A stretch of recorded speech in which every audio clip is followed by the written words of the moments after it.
Hi, and thanks for tuning in to a Boiled Sports Quickcast. I'm your host, Boiler Dowd. Mom, thanks for watching. This week, Purdue heads into Minnesota after the bye week. I'm ready to watch the good guys play again. Taking my family up to West Lafayette. Hope you get to too. Hope your schedule allows it. It'll be a great environment as Purdue is set to honor the 1997 team, the team that started Joe Tiller's resurgence of the Purdue program. Tiller and the team were all scheduled to come to this game.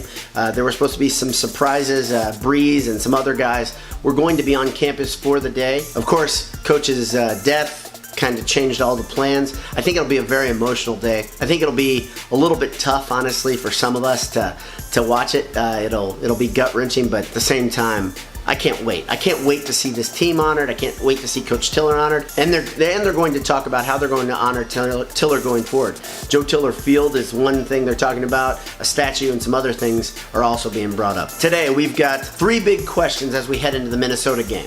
Three big questions. The first question is, how will Purdue handle the attrition? We all know that Thieneman and Bentley are both going to be out for the first half. And that'll hurt a bit, of course. But on top of that, Blau is still not at 100%. I know he's been practicing a little bit, but he's still not at 100%. And of course, Tario Fuller's injury is going to keep him out of the game altogether. The good news is, of course, Markel Jones will be back. As Fuller's out, Jones comes back. Jones really only played about a quarter in the Louisville game before tweaking his knee on that kickoff, that nasty kickoff play for a lot of reasons. Will Purdue be able to fill the holes that are left on the defensive side more than the offensive side is the real question, because Thieneman and Bentley's loss are tough. Granted, Minnesota tries to run the ball, tries to keep it between the tackles. Purdue has been pretty good between the tackles, except versus Michigan when they were worn down and had two players in the middle that were kicked out of the game. Thieneman, of course, is a safety. I think Purdue will be able to find ways to shift the defense around, especially against Minnesota, who is beleaguered and has some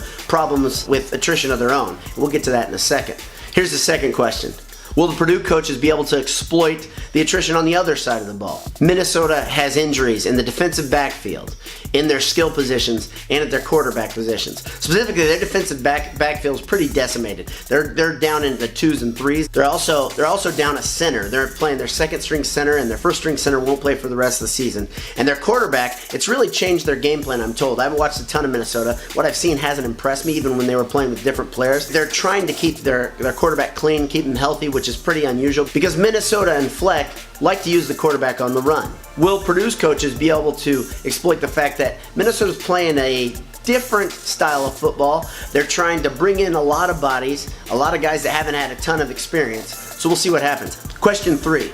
Will the wide receivers, the newcomers, be able to step in and step up? We've been asking this all season if Purdue would get another weapon at wide receiver. And we saw a little bit of Phillips, not a newcomer, but an old boiler, if you will, doing some big things a couple weeks ago. Last week versus Michigan, he didn't make a lot of noise though. So the real question is, will Wright, Holmes, and Zico start playing more, start making more of an impact? We all know that these guys have some skills that some of the guys that are already playing wide receiver don't quite have, the speed and the shiftiness. These guys need to make an impact. Purdue needs to see these guys step up. The question is, will they? They had a week where they didn't practice a ton. They practiced a little lighter, so they got a chance to really get their heads around the playbook if they wanted to. And then they had a nice full week of practice. So will these guys step up and step into their roles? I think this bye week was about perfect in its timing. It's weird. In past seasons, going back to when Tiller was on campus, it always seemed like the bye week was in a lousy place for Purdue's football team.